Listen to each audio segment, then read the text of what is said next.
쑥스러운 특집을 준비해봤는데, 그 직업이 가수인 사람이 DJ를 하면 자기 노래를 팬 서비스 차원에서라도 좀 이렇게 틀잖아요. 저는 옛날부터 그게 좀 쑥스러웠는데, 이 고스트 스테이션에서는 특히 뭐 거의 수요자를 무시하다시피 좀 안 듣는 것 같은데, 그러다 이렇게 몰아치잖아요, 몰아치기. 뭐 최근에 뭐 이런저런 싱숭생숭한 계절 아니에요?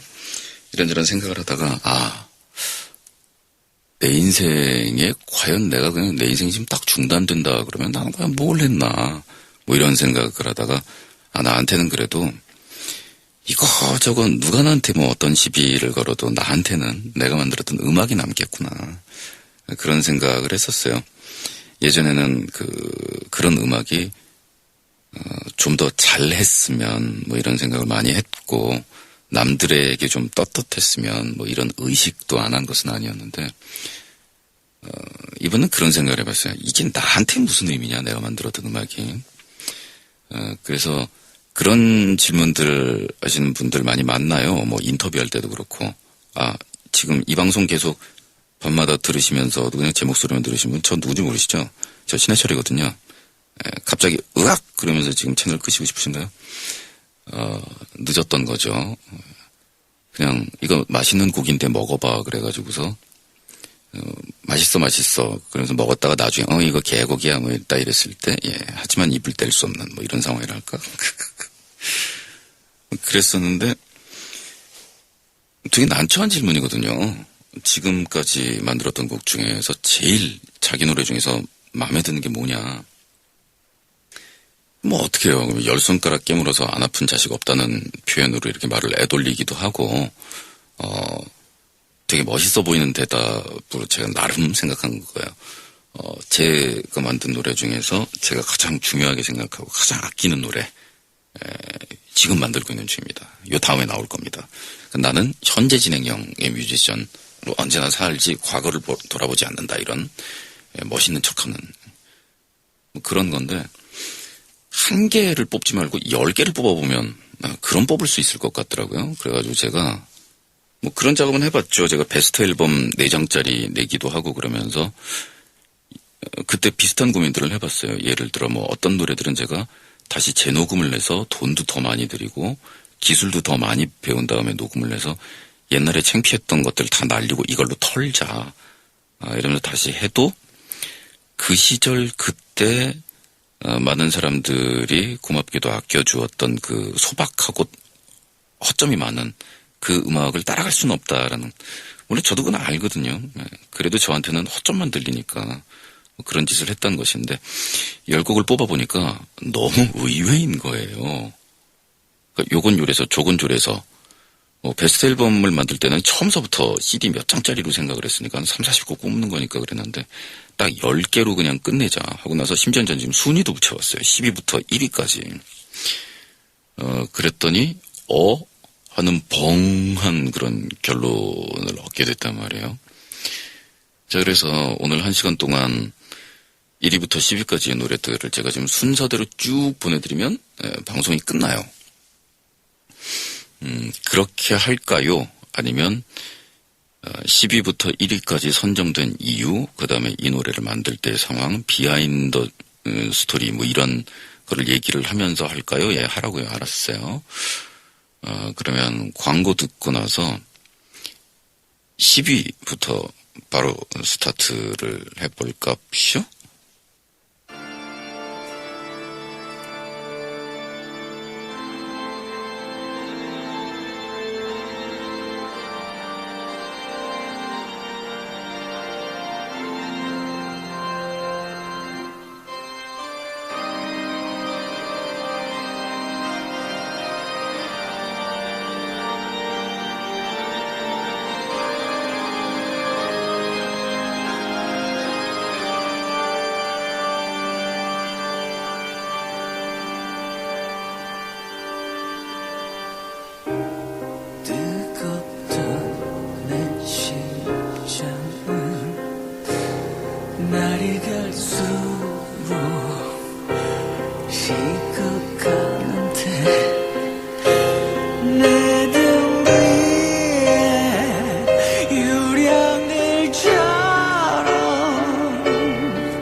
네, 제가 지금까지 만든 노래들 중에서 뭐 잡지에 가끔 그런 질문 나오죠. 당신이 무인도에 2주일을 가 있는다면 당신이 가지고 가고 싶은 노래는 무엇이냐? 뭐 이런 것들이요. 제가 염라대왕 만들 때 현재 시점에서 싸질머지고 가고 싶은 10개의 노래 뭐 이런 식이겠죠. 들으신 노래는 절망에 관하여였는데 이게 그 사운드 트랙이었던 정글 스토리에 수록되어 있는 노래인데요. 되게 날림으로 만들었어요. 날림으로 만들었다는 거는 중간 뭐 간주 부분도 그렇고 이 노래를 시간을 공들여서 녹음을 할 수 있는 그런 시간이 없어서 그냥 큰 줄기면 그냥 쿵쿵쿵쿵 가라 막 이런 식으로 녹음을 했는데 뭐 어떤 때는 정교하게 구석구석 일일이 살피는 것보다는 딱 큰 맥락만 잡아라. 이게 더 나은 결과를 가져올 때도 있잖아요. 글쓰기도 그렇고 심지어는 사람 관계도 그렇고 우리 사는 인생도 그런 것 같아요. 정말 중요하다고 생각하는 건 불과 몇 가지 안 된다. 그 이상한 잔생각에 집착하지 말고 큰 것만 딱 생각해봐라.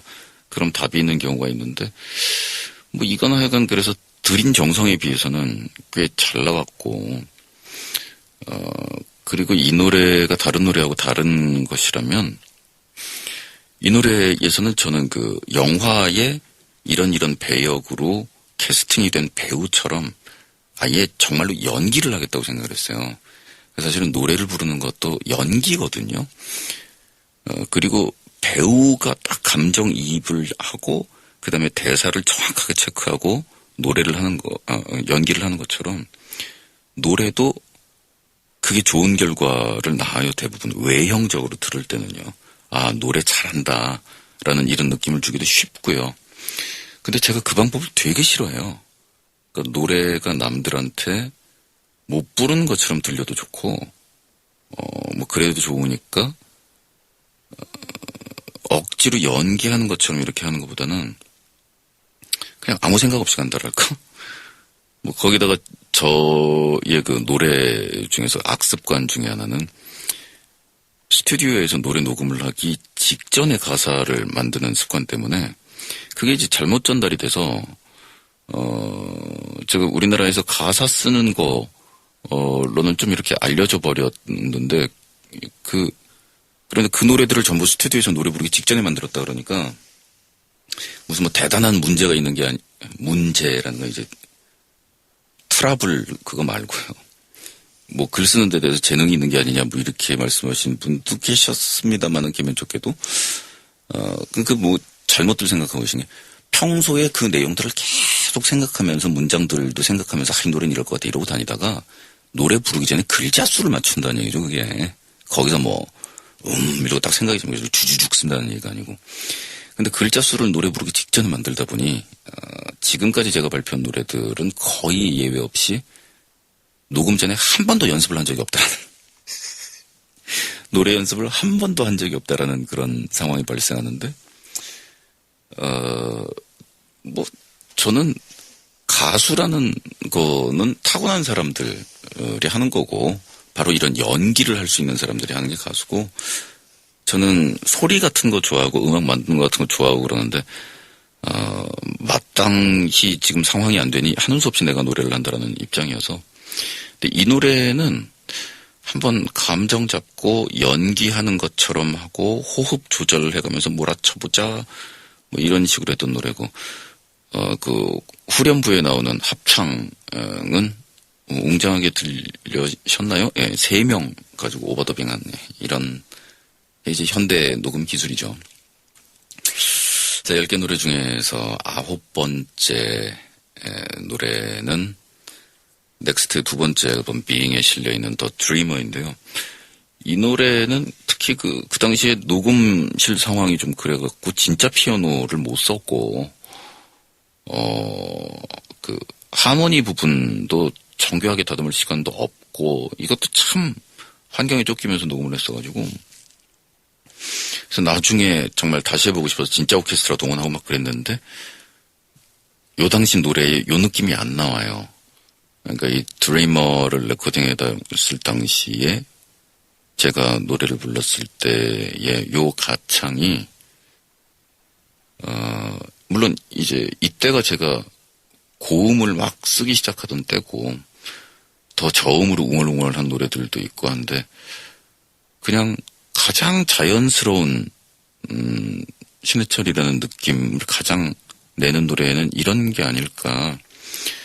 더 달콤한 사랑 노래도 사랑받은 노래들이 많지만 사람들이 생각할 때는 그거보다는 조금 더 심각한 척한 나이라고 생각하고 뭐 그런 거죠. 말이 좀 애매해지는데 더군다나 이 뒷부분에 그 마지막에 사랑해라고 쫑알거리는 이 나레이션은 그게 뭔가 상업성을 획득하고자 일부러 했던 거는 아니고 예, 간지럽다라고 생각하는 사람도 있어서 되게 심각한 우울한 사랑이었단 말이에요. 근데 그게 잘 표현이 안 된 것 같기도 하고. 그리고 빙 앨범이 컨셉트 앨범이었다고 뭐 그렇게 알려져 있는데 이 드리머의 전주 부분에 나오는 약간 끼우뚱하게 진행되는 이 화음의 코드는 그 앨범의 인트로 첫 곡 이렇게 코드하고 똑같고 그리고 그 라이프 매니팩처링이라는 연주곡의 진행 코드하고도 똑같고 뭐 이런 식으로 곳곳에 그 공통되는 연결점, 나사못들로 노래하고 노래 사이들을 연결해서 한 곡 한 곡을 그냥 장바구니에다가 담아놓은 그런 게 앨범이 아니고 노래 한 곡 한 곡이 이 설계자가 건축의 필요에 의해서 이렇게 저렇게 볼트하고 너트를 연결하는 그런 구조들을 만드는 방법이었던. 근데 그 볼트를 연결하다가 나온 노래였는데 이게. 하여간 그렇습니다. 그런 스토리들이 담겨 있었던 드리머. 제가 무덤에 가지고 가고 싶은 노래 10개 중에서 19개, 9번째 노래네요.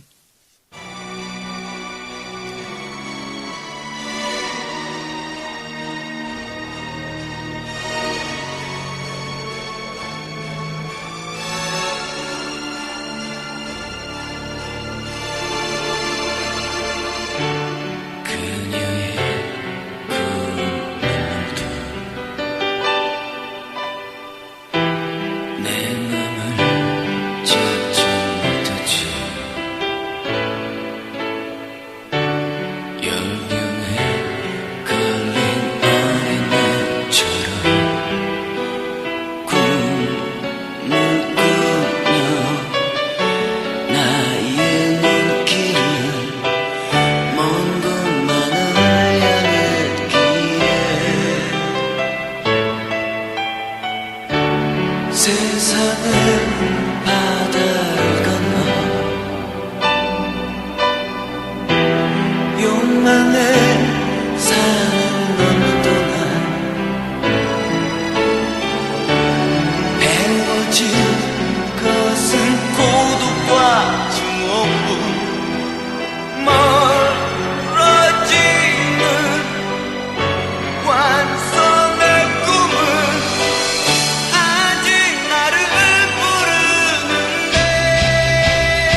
고개 전에 낚여가고 있나도 언젠가 저 쓰러질 것을 알아도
마지막에 느끼한 부분은 그냥 지금 제가 멘트를 해갖고 그냥 가려버린 데다가 드리머였고 뭡니까 락 발라드라는 말을 우리나라에는 쓰는데 정확하게는 슬로우 락이라는 표현이 맞잖아요.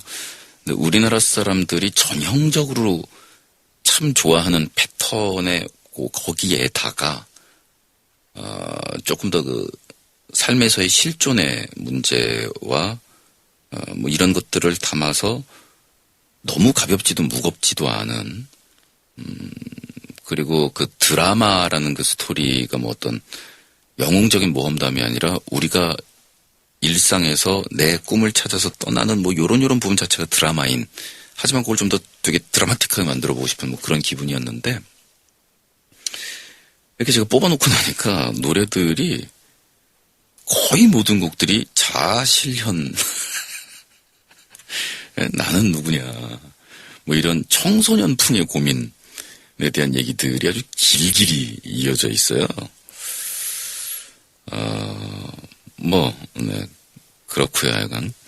그리고 노래를 만든다라는 거는 가끔 이제 나는 상업적인 음악은 안 할 테야 라고 술 먹으면서 열변을 토하는 그런 후배가 있으면 제가 이렇게 꿀밤 때리면서 상업적인 음악을 한 곡이라도 만들어서 히트를 좀 내본 다음에 얘기를 하지 그러니 그런 면박도 주는데 그거는 히트곡 안 내본 애들은 그런 거를 언급할 가치가 없다라는 뜻이 결코 아니고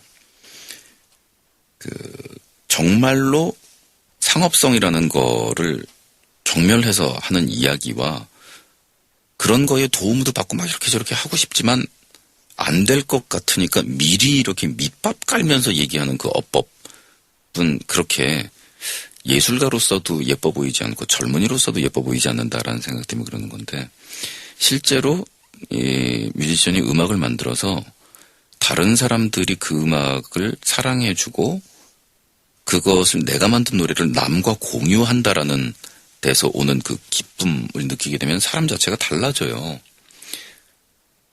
근데 이제 그거에 도취돼서 취해갖고 그걸 인기라고 생각을 그 인기에 도취가 되면 참 모습이 추해지는 거고요.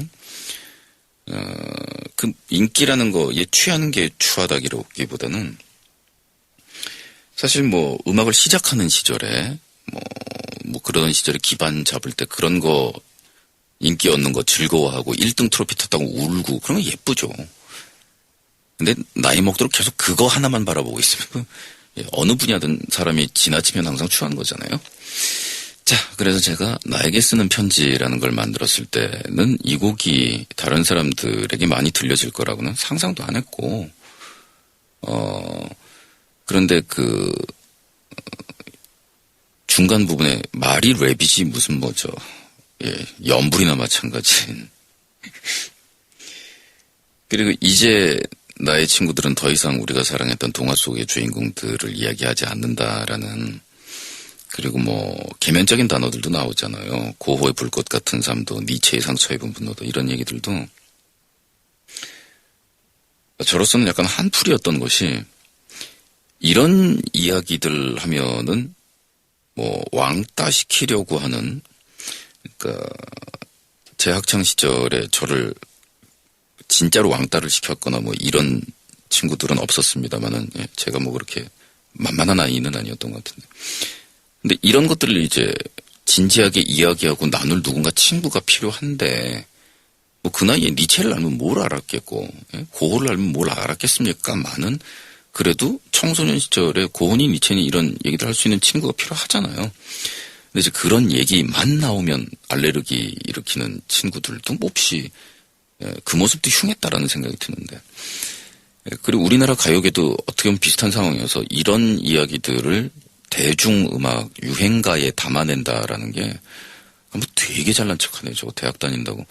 이런 손가락질도 꽤나 봤던 그런 시절이었습니다만은, 그냥 이 노래가 많이 사랑을 받았던 거는 그냥 크게 허세 떨지 않는 수준에서의 고민들의 이야기들을 진짜로 담았기 때문이라고 생각을 하고, 초창기에 이 노래를 무대 위에서 공연을 하면서 부를 때, 왜 성당에서 기도할 때 중얼중얼 이거 다들 입을 맞춰서 하잖아요. 무슨 종교 무슨 이런 것처럼 입을 맞춰서 이 랩 부분들을 같이 따라 부를 때의 그 눈동자의 표정들이 같은 고민을 하고 있다라는 그런 공감하고 느낌 같은 것들 있잖아요. 그래서 참, 이걸 이렇게들 좋아해? 그리고 나중에 세월이 점점 지났는데 이 노래가 이제 쌓이는 거죠, 점점. 그래서 내가 중학생 때, 내가 고등학생 때 이 노래의 중간 부분을 우리 반 애들하고 쭝얼거리면서 이렇게 해서 내 인생에 이런 영향을 미쳤고 이런 얘기를 들으면 약간 황당하기도 하고 개면적기도 하면서 감사하기도 하고, 이게 내가 만들었다고 해서 노래가 내게 아니로구나. 이 노래를 철수가 가져가면 철수의 노래, 영희가 가져가면 영희의 나에게 쓰는 편지, 예, 만드기가 가져가면 만드기에게 쓰는 편지가 되는 것이고, 그리고 이 노래는 제목 그대로 해철이가 해철이에게 쓴 나에게 쓰는 편지였는데, 이 나에게 쓰는 편지는 누구에게나 쓰는 편지가 될 수도 있구나. 그래서 이 노래가 자기 인생을 바꿨다라고 말씀을 해주신 분의 숫자가 참 많아요. 근데 저는 이 노래 지금 들려드리면서 말씀드리고 싶은 얘기는, 이 노래는 여러분들의 인생을 바꾼, 예, 그런 분들이 있는지 모르지만 여러분들이 그렇게 이 노래를 좋아해 줌으로써 내 인생도 많이 바뀌었다. 내가 추잡스럽게 인기나 그런 거에 아둥바둥 매달리면서 살기는 싫지만, 내가 음악가가 음악을 만들어서 다른 사람들에게 기쁨과 슬픔과 내가 만든 이런 것을 같이 공유한다라는 이 느낌이란 정말 사람이 태어나서 죽으면서 느낄 수 있는 보람들 중에서 고귀하고도 훌륭한 것이고, 내가 참 운이 좋게도 그런 세계에 들어왔구나 라는 그런 기쁨과 떨림과 감사함, 그런 것들이 오늘날까지 저를 지탱해 주었던 그런 기억들인 것 같아요.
때마다 나에게 말을 하지. 넌 아직도 너의 길을 두려워하고 있니? 나의 대답은 이젠 아냐.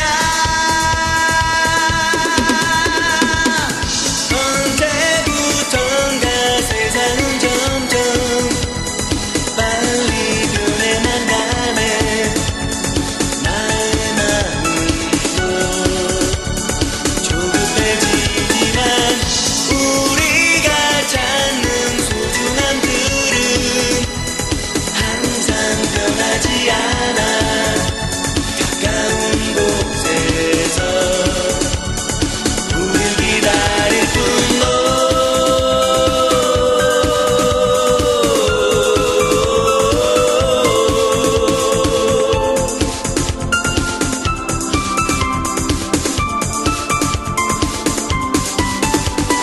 이제 나의 친구들은 더 이상 우리가 사랑했던 동화 속의 주인공들을 이야기하지 않는다.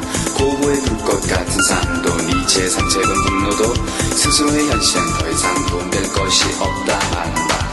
전망 좋은 직장과 가족 안에서의 안정과 은행 구조의 잔고 액수가 모든 가치의 척도인가. 돈, 큰 집, 빠른 차, 여자, 명성, 사회적 지위, 그런 것들 과연 우리의 행복이 있을까? 나만 혼자 뒤떨어져 다른 곳으로 가는 걸까?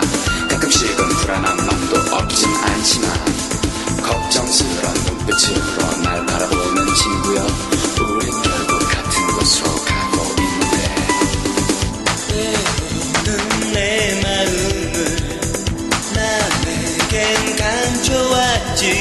난 슬플 땐 그냥 맘껏 소리내 울고 싶어. 나는 조금도 강하지 않아.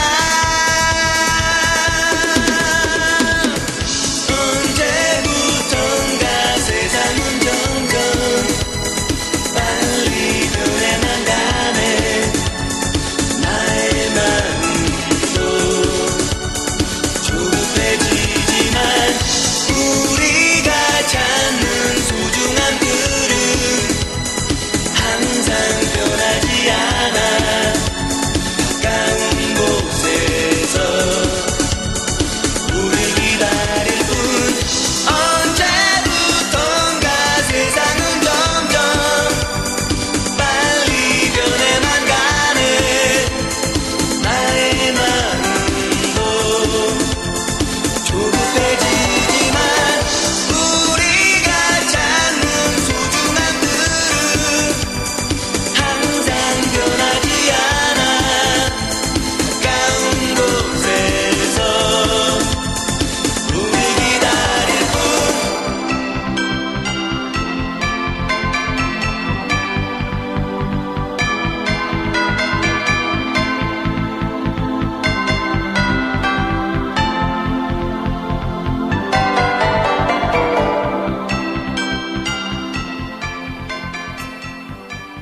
네, 한때 우리 고스 초창기에 우리 슬로건처럼 사용됐던 게 우리가 그렇지 뭐 이런 문장이었는데, 지금 노래 나가면서 내가 그렇지 뭐라는 얘기를 제가 막 중얼중얼 하고 있었거든요. 그러니까 굉장히 비장하잖아요. 염라대왕 앞에 갔을 때 현재 시점에서는 어쨌든 내가 들고 가고 싶은 노래 10개 고른다고. 지금 세보니까 11개인데요. 숫자 세는 거에는 확실하게 제가 좀 약점을 보이니까요. 일부 아프리카 원주민들 사이에서는 돌아버리네. 또 헬리콥터 날아가네. 아니 아무리 낮 시간이지만 제가 좀 전에 헬리콥터 하도 날아가가지고서 잠깐 쉬었는데 방송을. 무슨 헬리콥터가 여기 무슨 전쟁 지역도 아니고 여기 무슨 5분 간격으로, 그러니까 1시간 60분이죠. 1시간 중에서 거의 한 40분을 헬리콥터가 상공에 날고 있어요. 이 근처에 무슨 대통령 전용 공항인지 뭔지인지가 하여간 있어서 그런 거라고는 치는데, 여기 뭔 헬리콥터가 저렇게 날아다닐 예산이 있고 들어갈 기름이 있냐? 나 지금 무슨 얘기 하다 말이죠. 제가 숫자 세는데 좀 약점이 있어갖고, 알다시피 제가 숫자에 좀 약하잖아요. 근데 그 아프리카 원주민들 중에서는 숫자가 하나, 둘, 많다, 이렇게 3개의 숫자를 쓰는 사람들이 있다 그러는데, 저는 그냥 그 수준인 것 같아요. 10개를, 그러니까 저한테 2자릿수는 좀 무리다라는 그런 생각이 좀 드는데, 그러면 절마에 관하여는 11위로 아웃이고 드리머가 10위인가? 아니면 제가 요 2개를 놔두고 둘 중에 하나가 10등이고 하나 11등이고 아웃인데라고 생각을 했다가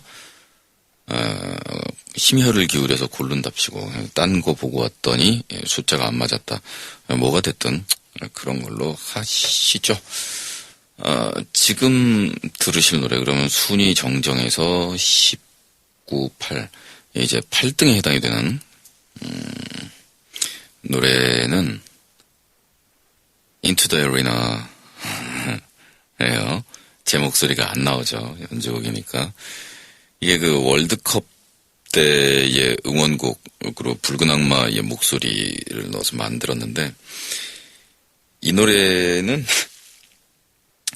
처음에 그 대한민국 그러고 소리 지르는 게 나오잖아요. 그 층고가 높은 극장에다가 왜냐면 천장이 높아야 그 울림 좋은 소리를 잡을 수 있으므로 거기다가 붉은 악마 회원들이 500명이 모여가지고 거기다가 마이크를 설치를 하고 그러니까 일반 녹음실에서는 그 정도 높이가 나올 수가 없으니까요. 그리고 뭐 라젠카 세이버스에도 그렇고 절망에 관하여에서도 그렇고 그 테너 소프라노 뭐 바리톤은 보통 기용 안 하고요. 소프라노 엘토 테너 이렇게 3명 가지고서 겹치기 녹음해가지고서 합창 만들고 막 이런 테크닉을 부리는데 그러니까 뭐 지금 영화로 치면 전쟁 장면에서 이만큼 몇십 명 달려가다가 그거 이제 오려 붙여서 컴퓨터 그래픽으로 몇만 명이 파도치는 막 이런 거를 만드는 기법하고 똑같은 거거든요. 근데 인투 더 에리나는 어쨌든 기본 단위가 500명이 모였었으니까 2번만 겹쳐 녹음해도 1000명이잖아요. 그래서 이제 그 겹치기 녹음 기법은 우리가 스피커 2개, 귀가 2개니까 듣잖아요. 헤드폰도 그렇고. 왼쪽에 3번, 오른쪽에 3번이 이론적으로는 한계예요. 왼쪽에 3번 500명을 겹치면 1500명이 될 것 같지만 실제로는 500명을 2번 겹치면 700명 정도, 500명을 3번 겹치면 그럼 한 1000명 정도가 나와요. 그러면 왼쪽, 오른쪽 해서 왼쪽에 1000명, 오른쪽에 1000명이면 2000명인데 왼쪽, 오른쪽 동시에 들으면 그럼 약 1800명 정도로 이제 겹치면 겹칠수록 늘어나는 효과가 점점 서로 감소해야 되는 거예요. 그러니까 이제 500명을 가지고 10,000명, 20,000명처럼 들리게 하려면 그런 식으로 겹쳐서는 안 되고, 왜 경기장에서 우리가 와 하는 소리 들을 때 정신이 없잖아요. 그게 이제 소리가 우리 귀에 직접적으로 고함 소리가 들리는 게 아니고 운동장 벽에 가서 맞고 부딪혀서 돌아오는 소리들은 그 타이밍도 늦게 돌아오는 것뿐만 아니라 소리가 파형이 부셔진 채로 돌아와요. 그래서 이쪽에 콘크리트 벽에 맞고 돌아오는 소리, 이쪽 계단 맞고 돌아오는 소리, 사람과 사람에 맞고 돌아오는, 제가 지금 무슨 설명을 하고 있죠?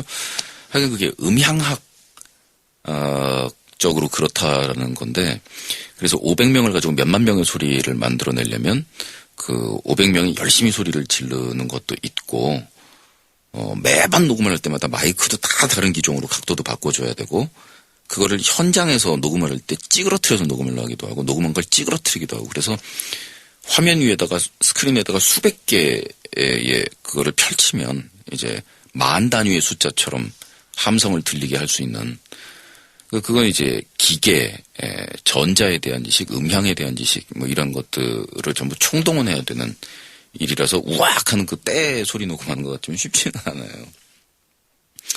그리고 이 구강구강 하는 이 북소리도 그 붉은 악마 500명 다는 아니었지만 한 200명이 각자 다른 북들을 들고 와서 닥치는 대로 난타한 걸 이제 컴퓨터로 편집을 하는 건데 이 10곡 안에 혹시 하고 기대를 하시는 분들이 계시다면 모노크롬 앨범은 안 들어가요. 저로서는 굉장히 의미가 깊은 그런 곡이지만 그 곡이 세상에 어떤 쓰임새로 어떻게 받아들여졌느냐 라는 것도 절대적인 영향은 아니지만 상당한 영향을 미쳐요. 대중과 함께하는 어쨌든 대중뮤지션이라는 건요. 근데 어쨌든 그 모노크롬에서의 그 성과들은 아주 짤막하게 녹여져서 그러면 아주 장황한 대하 장편 소설 30권짜리였다라면 그 안에 있는 얘기들이 이 인투나이나에 들어가서 우리 국악에 대해서 제가 상당히 헷갈려하면서 그리고 저 자신에 대한 정체성 문제와 맞물려서 오랜 시간 동안 뭐 깊이 공부를 했다라기보다는 묻어뒀다가 또 공부하고 묻어뒀다 또 공부하고 뭐 이런 식으로 지치지 않고 공부했다는 걸 것 같은데 그런 얘기들 그리고 밴드가 최전성기에 있고 돈을 뭐 갈쿠리로 긁어모은다라는 표현을 들을 때 그거 포기하고 남의 나라 가서 온돌 없는 나라잖아요. 온돌방이라는 게 얼마나 좋은데요. 힘들고 피곤하고 지치고 배고프고 막 이러면 정말 음식이 집에 많지가 않아도 또 사람이 없어서 적적해도 그 온돌방에 들어 누워서 따뜻한 방구들에다가 등을 지진다라는 느낌은 추위 배고픔도 그렇지만 그 온돌방의 느낌이 고독이라는 것도 정말 많이 없애준 거거든요. 그 온돌방이 혼자 들어 누워 있어도 그 고독을 감소시켜준다라는 이 얘기에 대해서 황당해 하실 분도 계시겠지만 그럴 것 같아 라고 생각하시는 분들도 아마 계실 것 같은데 하여간 그 냉돌바닥에 들어 누워서 남의 나라 땅에서 공부하면서 고생했던 것들 그리고 남의 나라에서 남의 나라에 뜬 남의 나라의 달을 보면서 거기 비춰지는 우리나라 생각을 하고 왜 외국 나가면 다 애국자 된다 그러잖아요. 그랬던 것들이 이 노래 한 곡 안에 다 들어갔고 그리고 이게 또 월드컵도 쓰여서 월드컵에서 우리가 그 광장에서 연대하고 이랬던 그런 소중한 경험들이 너무 그 스포츠 민족주의로 제동 없이 흘러갔던 뭐 그런 측면도 있기는 하겠지만 어쨌든 뭐 저로서는 기뻤던 부분이고 그래서 이 여담입니다마는 이 대한민국하고 소리가 나오는 요 소리들을 다른 음반사나 뭐 특히 광고하시는 분들이나 이런 분들이 참 이런 소리가 필요한데 그런 소리를 구하기가 어려웠다는 거 봐요. 왜냐하면 실제 축구 경기장이나 광화문에서 대한민국하고 사람들이 외칠 때 그 소리를 녹음한다. 라면 이렇게 나올 수가 없고 그건 이제 완전 다른 종류의 세계죠. 뭐 영화 장면에서는 쓰일 수 있을지 몰라도 음악에 딱 이런 식으로 쓰이려면 광화문에다가 지나다니는 모든 차를 통제를 하고 거리의 모든 소음을 다 죽이고 그 근처에 전기를 다 끊어버리고 소음 자체가 안 나오도록 그 다음에 거기 모여있는 인파들에게 전부 재갈을 물려서 조용히 하도록 한 다음에 자 지금 전기 스위치로 일제히 여기 모인 10만 명의 재갈을 한꺼번에 풀 테니 대한민국하고 동시에 외쳐라 맞을 때까지 이런 식으로 녹음을 해야 된다는 건 불가능하잖아요. 그래서 많이들 샘플들을 하셨는데 특히 그 대기업인데 대기업에서 이제 이런 거를 만들기 힘든 건 뭐 그렇다고 치는데 저는 사실 제 음원에 대한 사용 허가나 이런 거에 대해서 비교적 관대하게 굴려고 생각하거든요. 후배들이 리메이크 한다 그러면은 뭐 거의 100% 무조건 승인해주고 언젠가 그 트위터에도 밝혔습니다만은 연극이나 무용이나 또 독립영화나 이런 지역에서 제 음악을 사용하는 거에 대해서는 뭐 저작권을 저는 100% 그냥 공개하고 있고요. 단지 그 저작권 협회 또 자기들도 징수의 의무가 있으므로 그 사용 승인서나 이런 것들 절차를 밟아서 쓰시면 공짜로 쓸 수 있도록 하겠다. 뭐 그 돈을 팡팡 벌어들이는 지역이 아닌 그쪽의 예술에서 활동하는 사람들에게 음악하는 사람, 연극하는 사람, 음악하는 사람들 중에서도 대중음악하는 사람 어떤 뭐 이런 차이는 있겠지만 저는 그거보다는 동료의식이 더 크다고 생각하니까 근데 이 좀 씁시다 그러면은 별말 안 했을지도 모르겠는데 이 대한민국 소리 가져다가 쓰고 또 얄밉게 살짝 피치를 조정을 해갖고 아닌 것처럼 이렇게 완전 나 아주 짜증나갖고 그래갖고 뭐 그냥 얘기하고 썼으면 공짜 아니면 예, 그냥 몇십만 원 정도 내면은 문제없이 절차비니까 그걸로 그냥 그렇게 해서 썼다가 제 매니저들한테 그거 예, 걸려갖고서 거의 100배, 200배씩 토해낸 데가 한 5군데, 6군데 정도 됐었으니까. 글쎄, 음향 엔지니어링을 유학을 갔다 온, 나름대로 자만심이라고 얘기도 좋고, 나름대로 자부심이라고 얘기도 좋고, 왜 사람이 그런 거 아주 없어도 못 살잖아요. 그래서, 야, 이건 내가 대한민국 이 소리 만든 거, 대기업에서도 이거 훔쳐가고서 쓰느라고 쩔쩔들 맸어, 뭐, 이러면서 술자리에선 잘난 척 하는 용도로 가끔 써요.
이게 또 제가 데뷔했을 때 얘기를 잠깐 하자면 그때는 발라드 판이었거든요. 그러니까 뭐 앨범 한 장 안에 1번부터 10번 곡까지가 몽땅 발라드인 막 이런 상황이니까 지겹죠. 그러니까 제가 재즈카페 앨범을 냈을 때는 그 백화점식 진열 있죠. 막 댄스 뮤직도 있고 펑크도 있고 막 이런 식으로 앨범을 하는 게 2단 행위 이자 비웃음감 비스름하게 저러다 쫄딱 망한다는 그냥 모험이 아니라 거의 정신 나간 짓으로 받아들여졌었어요. 뭐 그렇긴 하지만 어쨌든 그래도 기반은 발라드로 잡고 발라드 인기의 소년 아이돌 스타로 든 건 맞단 말이에요. 그래서 그 발라드 특히 러브송 그냥 결정을 한번 지어보고 싶었는데 그래서 정말 들어가는 비용 투자 면에서도 그렇고 들이는 시간도 그렇고 작심하고 만들어 쳤던 게 이 Here I Stand For You였는데 그 당시 이제 이거를 싱글로 발매를 했는데 뭐 그런 스토리도 있었죠. 그러니까 CD를 노래 한 곡이 마음에 든다고 해서 그 CD 전체를 구입하는 비용을 지불해야 되는 풍토라는 소비자한테 이제 불합리한 건데 외국 보면은 싱글들이 있잖아요. 노래 한 곡 마음에 들면 노래 한 곡 사는 건데 그게 되게 좀 싫었단 말이에요. 그래서 좀 유명 뮤지션들이 싱글 시장을 개척을 하는 게 맞다라고 보고 이 Here I Stand For You를 싱글로 발매를 했는데 그럼 가격대가 뭐 2,000원, 3,000원 이렇게까지 떨어져주면 좋겠지만 CD 한 장이 11,000원, 12,000원 할 때 뭐 싱글 앨범을 찍든 CD 전체를 찍든 찍는 비용이 확 내려가는 건 아니니까 죄송합니다. 예. 그래서 한 6,000원에서 7,000원 정도 가격이 되기를 바랐더니 12,000원 받고 팔더라고요. 그때의 그 레코드 도매점연합인지 소매점연합인지 아는 분들한테 법정투쟁까지 가겠다 그러고 항의를 했더니 그때 협박을 한 게 우리는 가수 등급 보고 팔지 담겨있는 곡의 분량 보고 팔지 않는다고. 정말 그런 식으로 나올 거면은 전국 모든 레코드 가게가 넥스트 앨범 안 받겠다. 글쎄 뭐 그래서 싱글 시장 만들어지는데 협조를 안 해서 소비자들이 불합리한 행태를 쭉 강요를 받다가 나중에 MP3라는 게 등장했을 때 한 방에 그 인더스트리라고 하죠. 그쪽 산업계 전체가 멸망하는 꼴을 보고 나니까 통쾌하다는 생각은 안 들었어요. 어쨌든 씁쓸한 건데 그렇게 뭐 싱글 시장이 만들어지는데 적극적으로 협조를 했었어도 결국 MP3 사태를 맞이했겠지만 하여간 그런 생각이 들었었습니다. 이 Here I Stand For You의 마지막 고음 부분을 요코하마에서 녹음할 때는 허리를 조이고 있는 그러니까 벨트를 3개를 차고 노래를 했거든요. 복근을 편안하게 유지를 하기 위해서. 그래서 가죽 벨트가 차례대로 끊겨나가는 장면들을 보고 일본 스태프들이 거의 그 엽기에 가까운 표정을 지었던 장면들이 좀 기억이 나기도 하고요. 뭐 그렇죠. 네. 이 노래 듣고 그러니까 10곡으로 생각을 했는데 지금 잘못 세가지고 11곡이어서 또 내일 이어가야 될 것 같죠?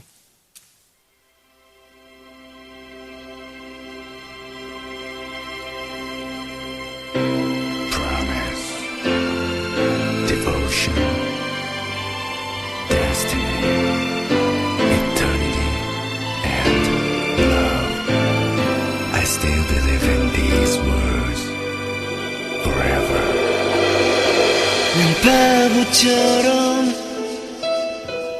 요즘 세상에도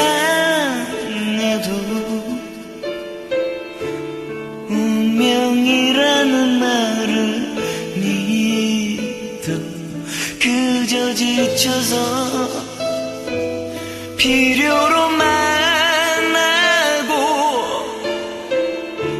생활을 위해 살기는 싫어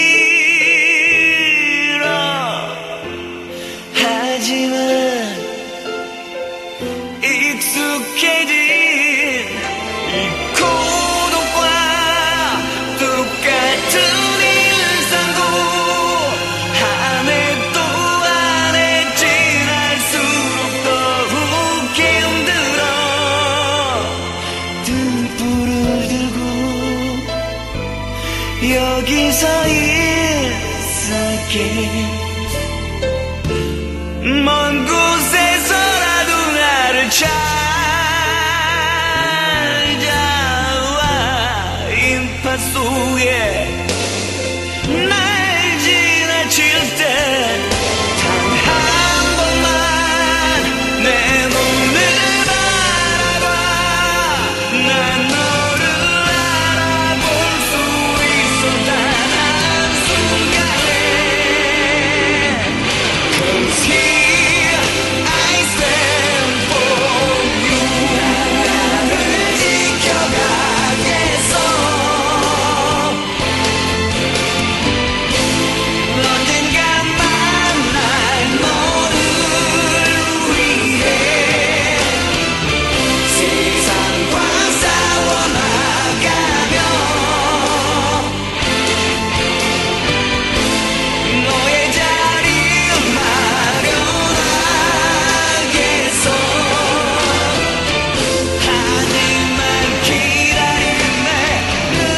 영원히.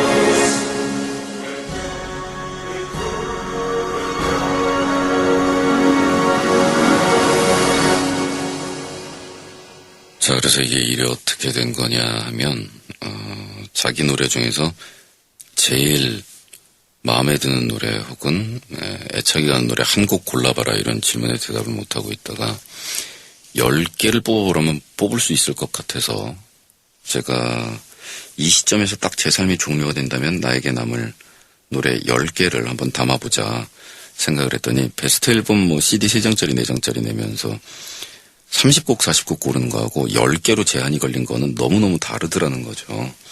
그래서 어저께는 10위부터 그 10개만 뽑는 게 아니라 거기다 제가 등수도 매겼는데 10위부터 6위를 방송에 드리려고 그랬는데 방송하다 보니까 10개가 아니고 11개로 제가 잘못 센 거를 알아가지고 그래서 오늘은 5, 4, 3, 2, 1이 아니고 6등, 5등, 4등, 3등, 2등, 1등이 몇 개죠? 6개를 보내드려야 될 것 같으네요.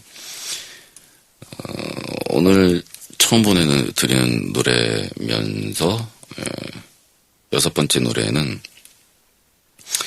넥스트의 빙 앨범에 들어있는 불멸에 관하여 The Ocean이에요. 그 The Ocean 대양이라는 제목도 불멸에 관하여라는 제목도 폼이 나죠. 이 노래를 녹음을 할 때의 가제는 레코딩을 할 때 가사라든가 제목이라든가 주제가 정해져 있는 게 아닐 때에 뭐 A-B 곡이요, 뭐 17번 곡이요, 뭐 이런 식으로 얘기하니까 뭐 하니까 그 제목을 우리말로 붙여놓는데 이 노래는 아마 별땅마님 난리 났네 였었을 거예요.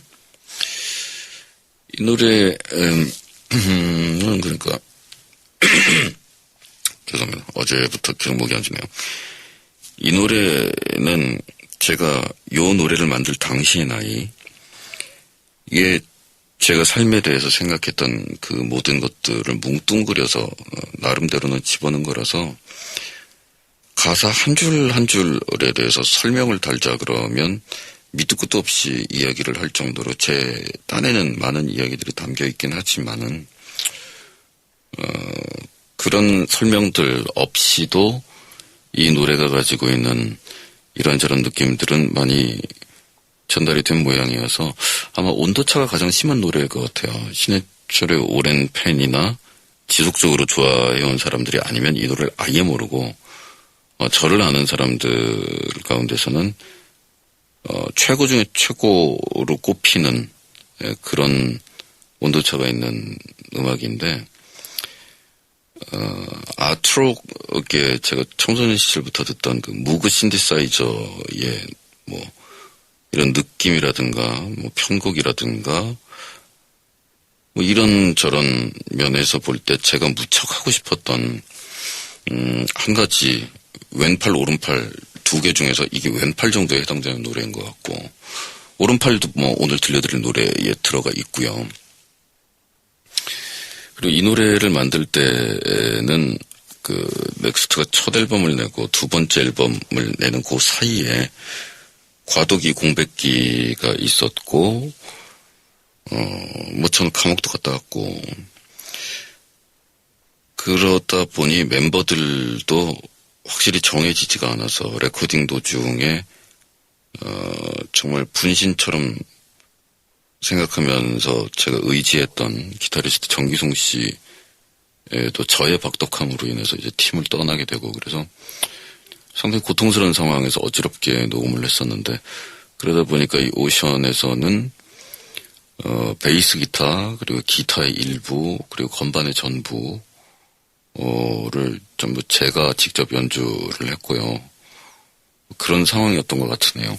이 드럼은 정말 지금 들어도 참 연주를 잘했는데 지금 조용필과 위대한 탄생에 가 계시는 박선중 선배가 이거를 연주를 했는데 그 당시에도 굉장히 유능한 세션맨이긴 했지만 이런 스타일의 연주, 그러니까 왼손 오른손 이 폴리에 가깝게 움직이면서 무너지다가 정박으로 들어오고 흔들흔들 뭐 이렇게 해주세요 라는 요구는 그 당시에는 평생 처음이셨대요. 뭐 이런 식으로 치라 그런 놈은 뭐 그랬는데 거의 연습을 하다시피 한 2-3시간 정도 스튜디오에서 둘이서 하고 나서 막상 탁 녹음 테이크를 들어갔을 때는 엔지니어들도 와 정말 사람이 바뀐 것처럼 연주를 한다. 워낙 연주자가 뛰어나니까 능숙하지 않았던 스타일로 이렇게 단시간 내로 소화를 하는구나. 그런 정말 명연주를 좀 들려줬던 것 같고요.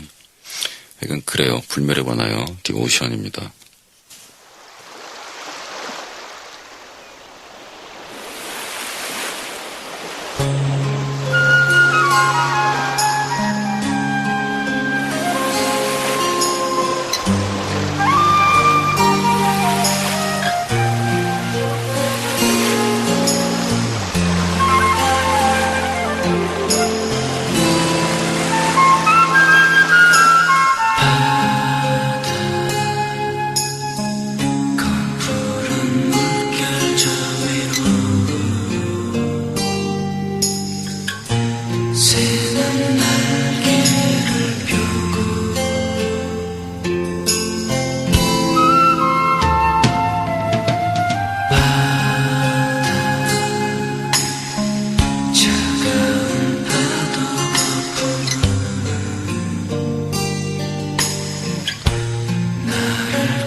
선택도 없이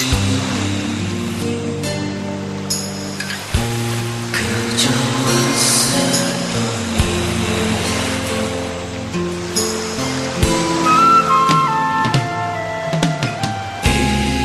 이제 그 언제가 끝인지도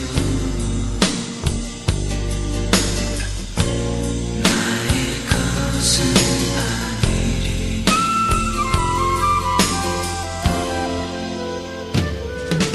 세월은 이렇게 조금씩 빨리 흐르지만 나의 시간들을 뒤돌아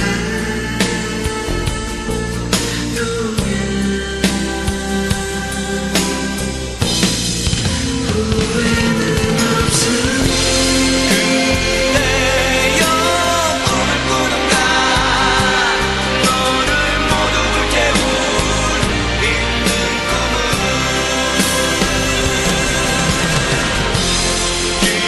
기나긴 고독 속에서 홀로 영원하기를 바라는가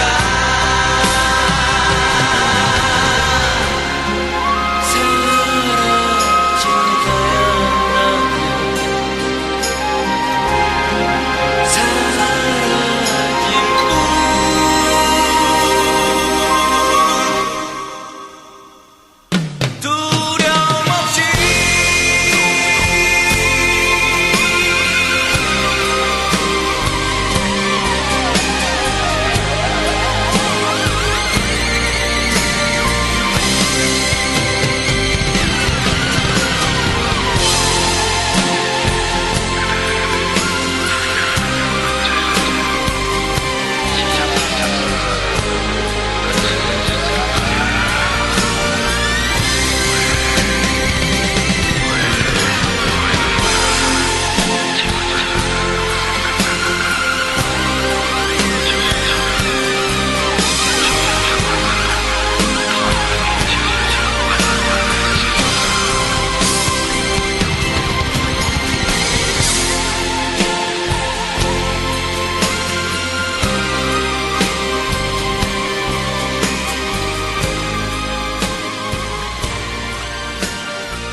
이 10개의 노래를 뽑다 보니까 저도 참 의외였던 게, 저한테는 뭐 지금도 그 최고의 앨범이라고 꼽으면, 아직까지도 그 네 번째 넥스트 앨범이었던 라젠카 앨범이거든요. 그 내용성, 기술, 그 다음에 대중들한테, 그 호응을 받았던 그 요소들이 너무 일방적으로 한쪽으로 기울어지면 좀, 그래서 이게 적절한 선에서 다 만나야 최상의 결과가 나온다고 보고 그게 가장 적절한 선에 있는 것 같은데 그 앨범이. 근데 이제 애매한 이유로 정말 아슬아슬한 점수로 후보곡은 그 앨범에 있는 노래들이 가장 많은데 아슬아슬한 점수로 이건 얘한테 밀리고 얘는 또 저쪽 앨범이 쟤한테 밀려 막 이렇게 탈락을 하는 거예요. 그러다 보니까 그 넥스트의 두 번째 앨범 빙 앨범에서는 지금 들으신 별땅마님 난리 났네 였던 불멸에 관하여가 들어가고, 그리고 아까랜다. 그 어저께 방송에서 보내드렸던 드리머가 10위 안에 들어갈까 말까 하다가 제가 잘못 세갖고 들어갔고, 그리고 지금 들려드릴 노래 Destruction of the Shell, 껍질의 파괴는 이게 그 당시에 가 제목이 차력사의 애정행각이었는데 발매됐을 때 이제 껍질의 파괴가 된 거죠. 이 노래는 사실은 저한테는 제가 뽑은 10개의 노래들 중에서 1위여도 돼요. 그건 이제 어떤 의미에서 그러냐면, 저는 가수가 되고 싶었던 애가 아니고 음악을 하고 싶었던 애거든요. 그러니까 노래를 하고 사람들 앞에서 박수를 받는 거 말고도 음악은 많단 말이죠. 근데 그 중에서도 또 뭐가 되고 싶으냐. 그 권투 선수는 뭐 옆에 코치도 있고 하지만 개인전이잖아요. 근데 야구나 축구 좋아했던 사람은 단체전이고, 위대한 투수가 된다라는 것 말고도 위대한 구단의 일원이 되어서 같은 무늬의 유니폼을 입고 뿌듯한 동료의식을 느끼면서 챔피언 우승 반지를 낀다라는 그런 로망스가 있는 거잖아요. 그러니까 밴드를 해야 되는 거고 솔로 가수로 아무리 성공을 해도 저한테는 그 의미는 차이가 있을 수밖에 없고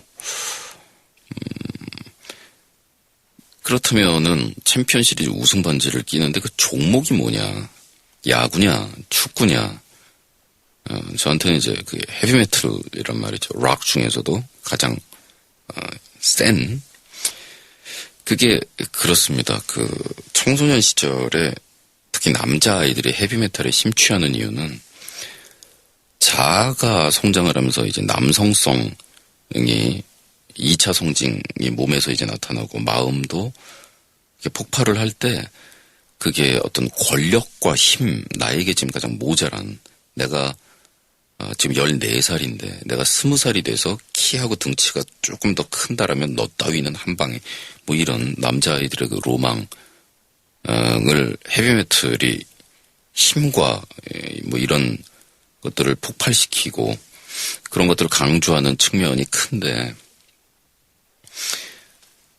또 되게 뭐 무한한 얘기 같지만 이건 학문적인 이야기인데요. 그 전기 기타라는 것이 특히 남자들이 지배하는 락의 세계에서 중요한 악기인 이유가 그것이 어떤 확장된 성기로서의 남성성의 확장으로 보는 그런 학자들의 시각도 있어요. 하여간 그래서 저에게 난처했던 것은 뭐냐면 제가 청소년 시절에 유행했던 헤비메탈은 고음이 삐약삐약 올라가야만 되는 그런 종류의 헤비메탈이었고 그런지의 시대는 아직 도래하지 않았고 그런데 저는 전교에서 목소리가 가장 낮은 아이에 해당이 되고 그런 거죠. 제가 최근에 하고 있는 그 토크쇼 두드림에서도 저희 게스트분이 그런 말씀을 하셨었는데 최선이 아닐 경우에 차선을 찾아서 이렇게 돌아 가다 보니 일이 되었다. 저에게 있어서 최선은 음악을 하면서 사는 거였고요. 차선은 직접 음악을 하는 건 아니지만 엔지니어가 돼서 음향 엔지니어로 음악하는 사람들을 돕고 뭔가 창조적인 일을 같이 하는 거.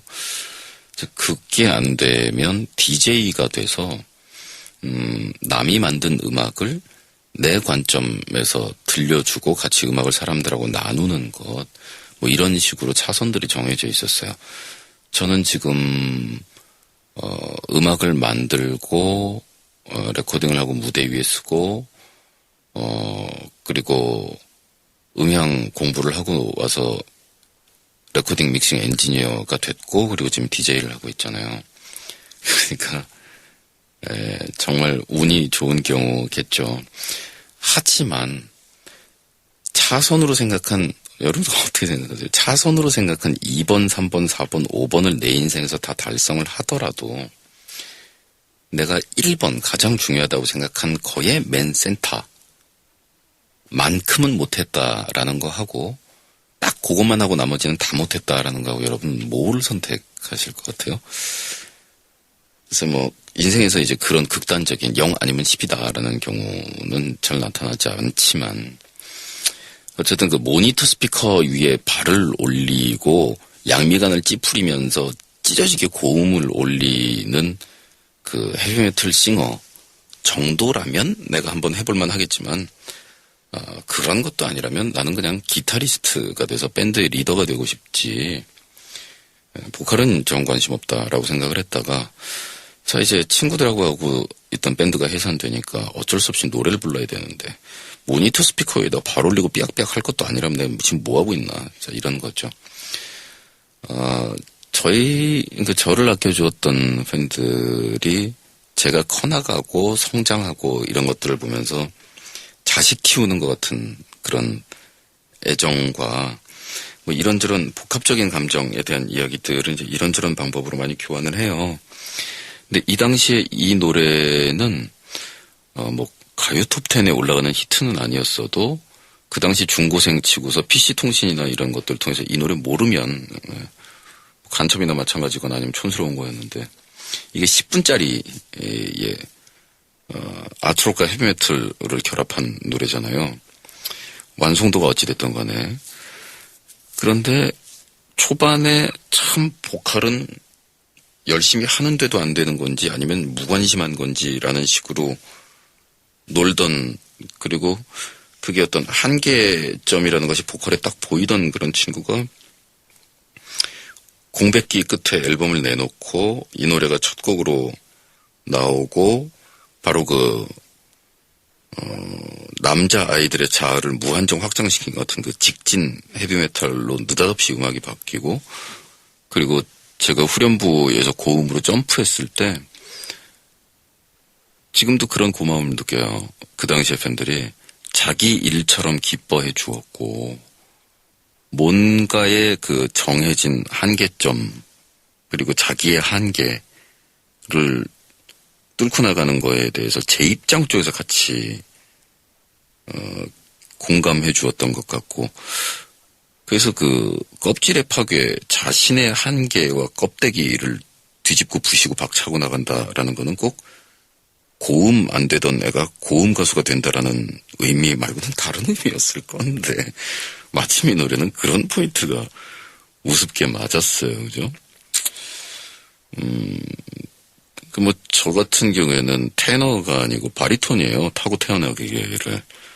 그래서 이 정도의 고음을 낸다라는 거는,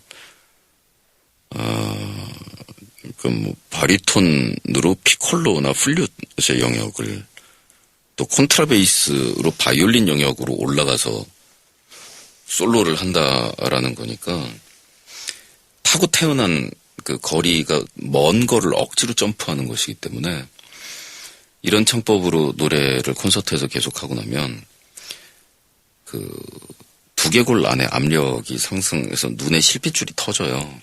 그리고 장기간의 공연이 끝나고 나면은 잘 때 그러니까 2시간, 짧으면 2시간, 정말 짧으면 2시간 내서 4시간 정도 무대 위를 길길이 날뛰고 몸에서 흘러내린 땀이 조명에 말라붙어서 소금처럼 하얗게 될 때까지 뛰고 탈진을 하는데, 근데 밤에 너무 머리가 아파서 거의 잠을 못 자요. 이런 식으로 노래를 부르면 머리가 깨지는 것처럼 아프거든요.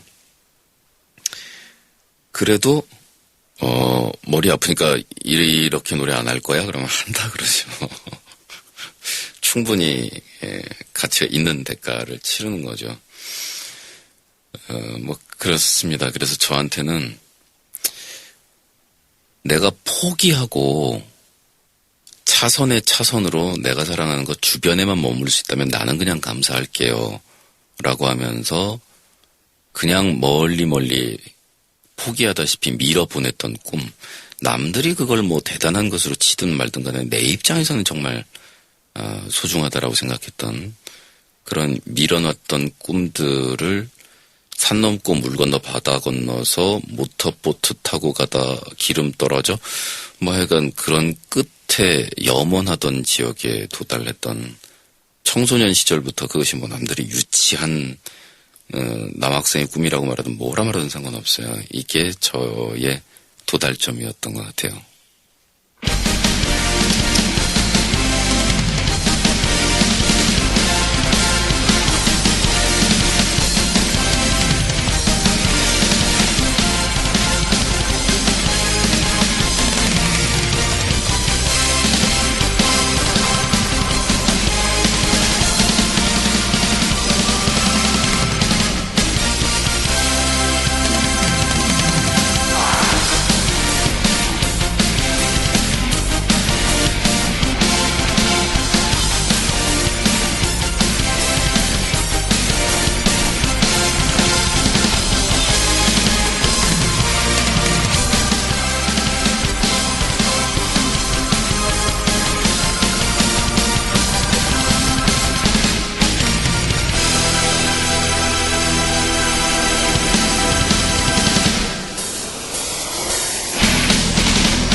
공부해 쉬면 치우고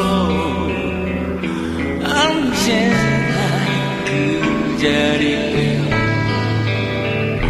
뛰어도 돌아도 작은 원해 가를 뿐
자, 들으실 노래는 재즈카페예요. 그러니까 헤비메탈 하드록에 대한 거하고 이제 다른 얘기로 제가 우리나라 미디 음악의 1세대가 되는데 저 이전에도 미디 음악을 연구하던 분들이 계셨지만 그 당시에는 미디가 장비가 너무 발달을 안 해갖고 정말 그 학자적인 연구를 하는 거 말고는 실용성이 많지가 않았던 시절이고 그게 실용화 딱 될 수 있을 만한 시점에 도달했을 때에 저와 제 동료들, 또래들이 이제 미디하고 시퀀서를 사용해서 음악하는 걸 시작을 했어요.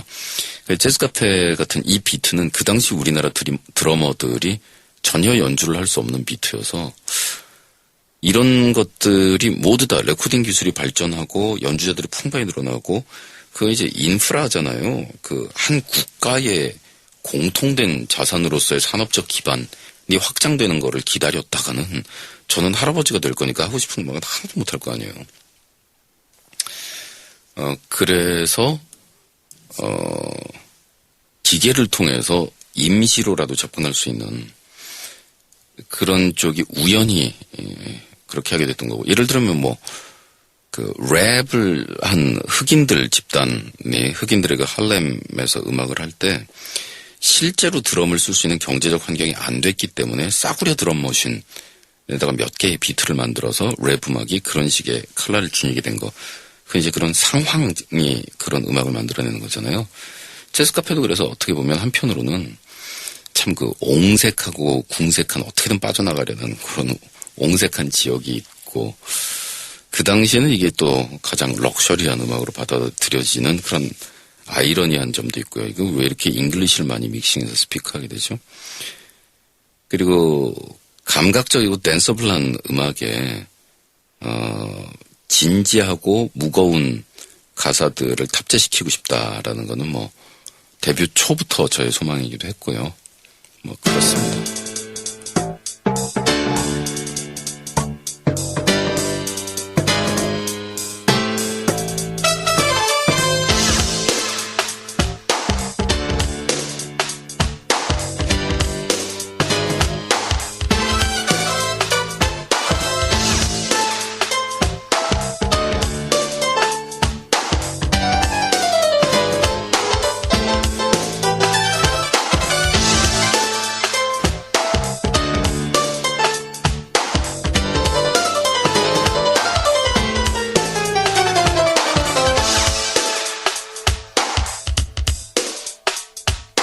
Whiskey, brandy, blues and high heel, 콜라, 피자, 발렌타인데이, 까만 머리, 까만 눈에 사람들의 목마다 걸려있는 넥타이. 어느 틈에 우리를 둘러싼 우리에게서 오지 않은 것들, 우리는 어떤 의미를 잊고 먹고 마시는가. 빨간 립스틱 하얀 담배 연기 테이블 위에 보석 색깔 칵테일 촛불 사이로 울리는 내 피아노 밤이 깊어도 많은 사람들 토론하는 남자 술에 취한 여자 모두가 깊이 숨겨둔 마음을 못 본 채하며 목소리만 높여서 얘기하네. 흔들리는 사람들 한밤의 재즈 카페 하지만 내 노래는 누구 위한 걸까.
이 다음에 들으실 노래는 그대에게인데 3위입니다. 3위. 그대에게가 1위라고 생각하시는 분도 있겠죠. 그래서 뭐 그 2순위는 그냥 순위 자체는 숫자에 불과한 거니까요. 이거는 그대에게는 뭐 워낙 여기저기서 많이 뒷얘기들이 알려져 갖고 대학가요제 나가기 전에 제가 신디사이저를 갖고 싶었는데 형편이 안 돼서 멜로디언, 문방구에서 파는 그 멜로디언을 들고 이불 속에 들어가서 우리 아버지한테 들키면 혼날 거니까 이불 속에서 멜로디언으로 땀을 뻘뻘 흘리면서 만든 노래였던. 그리고 뭐 이 안에는 전략적인 관점이 되게 많이 들어가 있다라는. 저는 그 전략적인 관점을 제가 사용했다라는 거에 대해서 창피하기보다는 이제 처음 길을 여는 작업들 하고 있는 후배들한테 예를 들면서 우리나라에서 음악을 하면서 한 손에는 악보를, 한편에는 계산기를 들고 있는 그것은 의무지. 그건 창피한 사안이 아니고. 그리고 우리보다 더 음악적인 환경이 좋은 다른 나라 뮤지션들도 그런 방법을 쓴다. 그런데 그 계산기만 들고서 음악한다고 설치는 사람들이 미운 모습을 보이는 거지.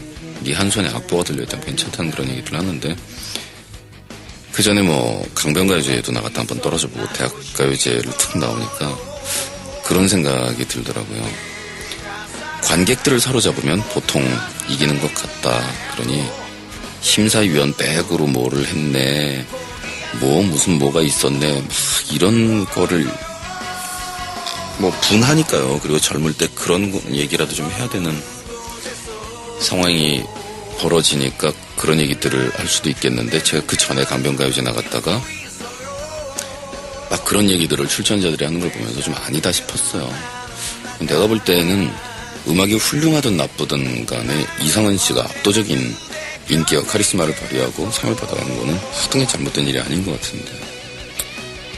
자, 그렇다면 열몇 개 팀이 출전하는 그 지루한 행사에서 다들 유행이니까 올 발라드를 부를 게 뻔한데 우리는 빠르고 경쾌한 노래를 가지고 가면서 전주에서부터 사람들 시선을 끌어당기고 맨 끝부분에 여운을 주면서 관객에 박수를 유도할 부분들을 만들고 이러 해야 되는구나, 여러 가지 전략들을 세웠었는데 그 동시에 맞아 떨어지면서 데뷔를 했죠. 근데 사람들 생각과는 달리 이 노래는 데뷔했을 당시에 무한궤도는 굉장히 사회적으로도 화제를 일으켰지만 이 노래 자체는 그렇게 히트곡이 아니었어요. 워낙 우리가 힘들게 녹음을 하기도 했고 초반 사운드는 참 환경적으로도 못 들어주는데 이 노래가 근데 이렇게 오래 살아남게 될 거라고는 저는 상상 못했어요. 제가 20년 활동을 하면서 계속 히트곡을 내는데도 이 노래가 안 사라지는 거예요.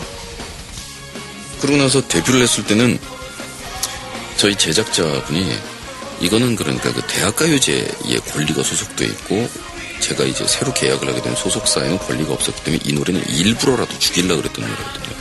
전혀 PR하는데 신경도 쓰지 않았고.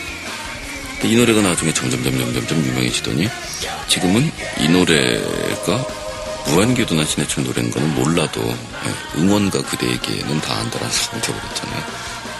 즐거운 상황. 이거 어떻게 보면 작곡가는 그 가창자로서 아니면 그 작곡자로서의 그 사람을 누군지도 모르더라도 사람들이 그 노래를 알게 되는 상태. 나 이 노래 알아. 이 노래 모르는 사람이 누가 있어. 근데 이 노래가 누가 쓴 거라고? 이렇게 됐을 때가 가장 영예로운 상태일 수 있지 않을까라는 그런 생각이 들어요.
이 노래는 제 고달픈 유학생활, 그러니까 런던에서 4년, 뉴욕에서 2년, 뭐 중간에 왔다 갔다 하기는 했지만요.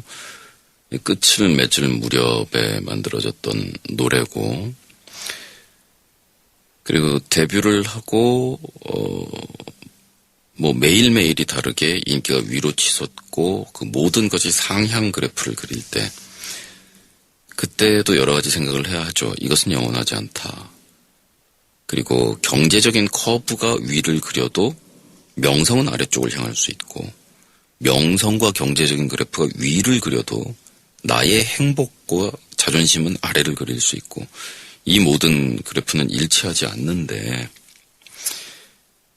그 명성이나 인기나 뭐 이런 것들을 모두 다 위쪽으로 화살표를 향하게 하려는 인생은 내가 전에 몰랐을 때면 모르겠는데, 이쪽에 프로로 입문해서 보니 그렇게 하려고 노력을 하는 자들은 비참하더라. 하루살이나 다름없는 그런 삶을 살더라라는 거죠. 그 반을 유지를 위해서 시간을 보내게 된다라는. 그러니까 뭐 솔로 가수로 한창 이제 돈이라는 걸 좀 만질 법도 할 때 밴드 하겠다고 그래서 모든 회사가 이제 어두운 그림자에 휩싸였을 때나, 아니면 자 이제부터는 정말 네가 밑 빠진 독에 물을 붓는 게 아니고 독을 메꿨으니까 돈 벌 때니까 지금부터 이제 집 살 생각해라, 이럴 때 밴드 해체하고 그냥 유학 갈 때나, 뭐 그냥 그런 감에 의해서 살았는데, 그럼에도 불구하고 실험적인 음악 괜찮으니까 열심히 하세요, 그리고 격려하던 레코드 회사가 조금 반응이 안 좋으니까 바로 경제적인 지원을 중단해버리고, 하여튼 막 이런저런 경제적인 오르내림과, 거기다가 국내에서 떠나서 이제 외국에 나가서 공부를 하고 있으니까, 그 뭐 어떤 음악적인 공부나 요즘 당신이 뭐에 열중하고 있나요? 이런 질문을 좀 해주면 참 좋은데, 요즘 국내에서 당신 인기가 팍팍 꼬꾸러지고 있는 것 같은데 심미경이 어떠냐라는 그런 야비한 표정으로 쳐다보는 사람들이나 뭐 이런 거를 보면서 또 속이 부글부글 끓으면서 이것들이 하는 생각이 없는 건 또 아니에요. 자, 그럴 때에 이 노래는 다른 사람들에게 용기를 주기 위해서 만든 뭐 그런 것도 있는지 모르지만, 이 노래 자체는 저 자신을 지키기 위해서 제가 만들었던 노래고, 항상 보면 그런 것들이 남들에게도 해당이 된다라는, 그래서 공감하는 경우도 많은 것 같고, 그래서 민물장어의 꿈입니다. 제가 만일 죽은 다음에 노래비 혹은 노래 가사를 새길 수 있을 정도의 묘비가 제 무덤에 세워지게 된다라면, 저는 뭐 매장되고 싶은 생각은 없는데, 그때 내 무대란다. 저 무덤. 그러고 보니 무덤하고 무대는 무군요. 거기에 새겨질 노래는 이 노래였으면 좋겠다라는 그런 생각을 항상 해요.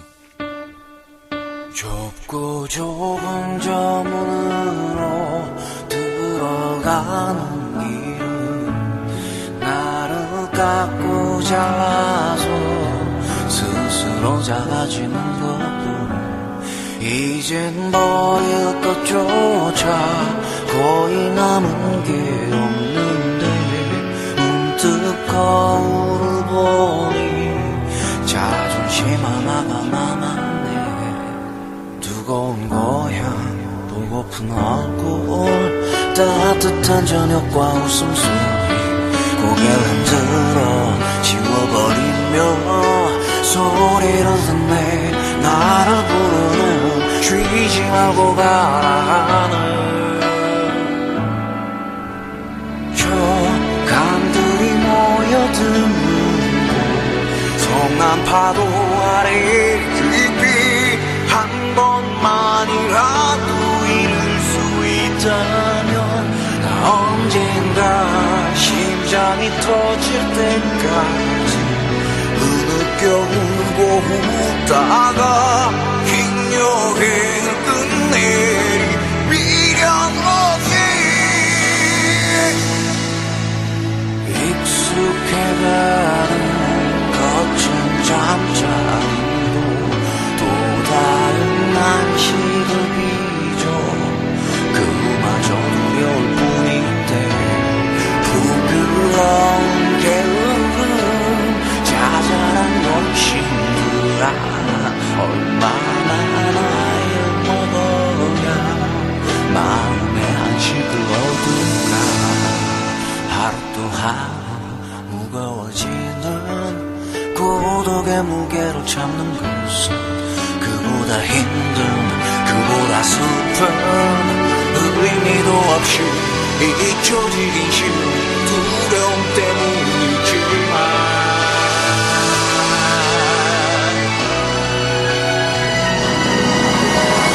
저 강들이 모여드는 곳 성난 파도 아래 깊이 한 번만이라도 이룰 수 있다면 언젠가 심장이 터질 때까지 흐느껴 울고 웃으며 긴 여행은 내리 미련 없이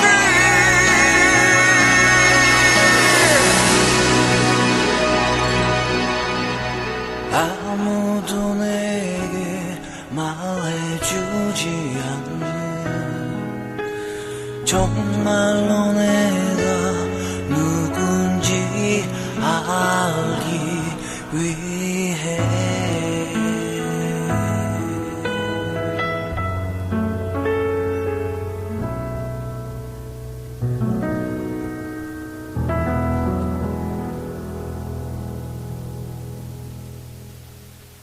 그리고 마지막으로 제가 뽑은 10개의 노래 중에서 1번 노래를 마지막으로 보내드리면서 그 노래를 제가 지금까지 충분히 설명드린 것 같으니까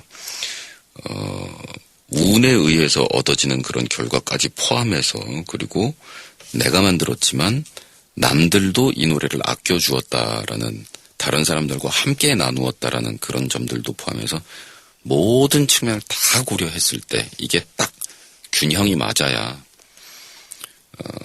되는 건데 그 모든 균형이란 면에서도 그렇고 추억이란 면에서도 그렇고 저에게 넘버원은 결국 이 노래인 거군요 라는 걸 저도 사실은 최근에 깨달았거든요. 끝으로 오랜 세월 제 음악을 아껴준 사람들에게 고맙다라는 말을 할 기회가 그렇게 많지가 않은데 고맙다라는 말을 하고 싶고 그리고 제가 현재 진행형이며 지금까지 만들었던 모든 노래들을 합친 것보다 더 괜찮구나라는 음악을 만들 생각을 저는 포기한 적은 없지만 서둘러서 그게 되는 것이 아니다라는 것도 알고 있고 그리고 그걸 꼭 기대해 주세요라는 이야기를 하기에는 저는 너무 수줍거나 혹은 너무 삐뚤어진 아이인 것 같아요.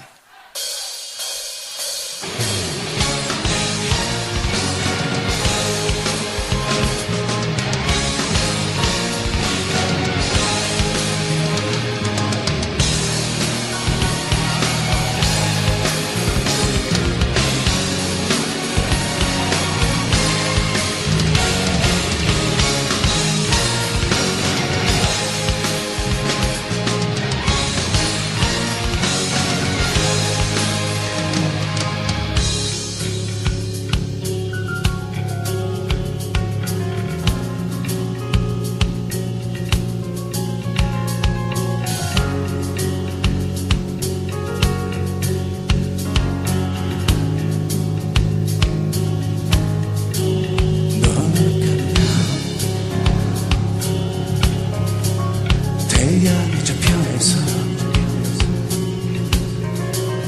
들려오는 멜로디 내게 속삭이지 이제 그만이구나 어른이 될 시간 너 자신을 싫어 길을 떠나야 해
FM